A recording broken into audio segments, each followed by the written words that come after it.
আমার বান্ধবী অ্যারোবিক্স থেকে আমাদের বন্ধুত্ব, তো আমাদের এরিয়া 5-এর পুজো প্যান্ডেলে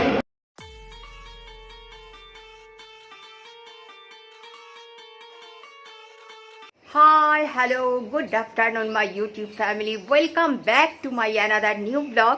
শুরু করলাম এখান থেকে আজকের ব্লগটা। আমার স্নান খাওয়া পুজো ঘরের সব কাজ হয়ে গেছে, আমি ভাবলাম ব্লগটা আমি শুরু করে দিই। আশা করি তোমরা সকলে খুব ভালো আছো, সুস্থ আছো, দুর্গাপুজো এনজয় করছো। কলকাতায় তো যারা থাকো কলকাতায় আমার বন্ধুরা, তারা নিশ্চয়ই পুজো দেখছো। দেখলাম টিভি নিউজে দেখছি ভিড় করে যাচ্ছে প্যান্ডেলে। তো আমার তো বেরোনো হয়নি এখনও, কিছু কাজ তো ঘরে থেকেই যায়, যেহেতু পার্লার রয়েছে, পার্লারের কিছু কাজ থাকে। তো ঠিক আছে বন্ধুরা, ব্লগ শুরু করলাম, তোমরা সাথে থাকো, পাশে থাকো, যতটা সম্ভব হবে আমি তোমাদের সাথে শেয়ার করব।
হাই ফ্রেন্ডস, একটু ঘুরে আসলাম। আমাদের এখানে আমি যেই এরিয়াতে থাকি সেই এরিয়াতে গিয়েছিলাম, কিছু ছবি ক্যাপচার করেছি, খুব ভালো লাগছিল প্যান্ডেলটা। আর আজকে ওপেনিং ছিল, তো বাচ্চাদের প্রোগ্রাম ছিল, কিছু কিছু আমি শেয়ার করে দেব। কিন্তু একটা ব্যাপার হচ্ছে যে যদি কপিরাইট ক্লেম চলে আসে, ওটা আমার ভয় লাগে আর কি, দেখে বুঝেই করব। তো বন্ধুরা, আজকে ভালোই ভিড় ছিল দেখলাম প্যান্ডেলে।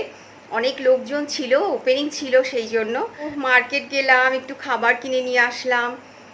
পুজোর কয়েকদিন বাইরের খাবারই খেতে ভালো লাগে। একটু খাবার কিনে আনলাম। আমার বন্ধুর বাড়িতে গেছিলাম, ওখানে বসে কিছুক্ষণ গল্প করলাম আমরা। তারপর এই ফিরলাম, বাড়িতে ফিরে আমি ভাবলাম ব্লগটা তো এন্ড করতে হবে, তো সেই জন্য আসা। আজকে একটা নতুন শাড়ি পরেছি, দেখো, একটা ঢাকাই জামদানি, একটা ঢাকাই পরেছি। এটা ভাঙলাম আজকে, কারণ এরপর বেরোবো কি বেরোবো না তার কোনো ঠিক ঠিকানা নেই। তো তোমরা বলো আমার কেমন লাগছে। এত বড় একটা টিপ পরেছি, এত বড় টিপ আমি কখনো পরি না, আজকে এত বড় টিপটাই পরেছি। তোমরা বলো, কমেন্ট করো। আর এখন তো পুজো, ভিউজ ভীষণ কম আসছে, সবাই আসলে পুজো নিয়ে ব্যস্ত, সবাই ঘোরাফেরা করছে, ভিউজ কম আসাটাই স্বাভাবিক। তবু বলবো আমার যারা বন্ধুরা রয়েছে ঠিক টাইমেই পোস্ট করে দেবো আমি। তোমরা দেখো, ফুল ওয়াচ করার চেষ্টা করো। যদি সময় না পাও তাহলে অন্তত 5-7 মিনিট দেখার চেষ্টা করো। আমার পাশে থেকো, সাথে থেকো বন্ধুরা। তোমরা সকলে খুব ভালো থেকো, সুস্থ থেকো। আমার যারা ফ্রেন্ডে রয়েছে, আমার নতুন বন্ধু, পুরনো বন্ধু, দেশে বিদেশে যত বন্ধু আমার ব্লগ দেখো, তাদের প্রত্যেককে অনেক অনেক অনেক ধন্যবাদ, অনেক শুভেচ্ছা, আগাম শুভেচ্ছা দিলাম। আজকে, কালকে ষষ্ঠী, দেবীর বোধন কালকে। সবাই খুব আনন্দ করো, খুব মজা করে ঠাকুর দেখতে যেও, প্যান্ডেল হপিং করো, তোমরাও ভালো ভালো পোস্ট করবে। আমিও এত দূর থেকে বসে তোমাদের দুর্গাপুজোর প্যান্ডেল দেখবো, মায়ের মূর্তি দেখবো, এটাই আশা রাখি। তো ঠিক আছে বন্ধুরা, আজকে এখানে শেষ করছি। Tata, good night.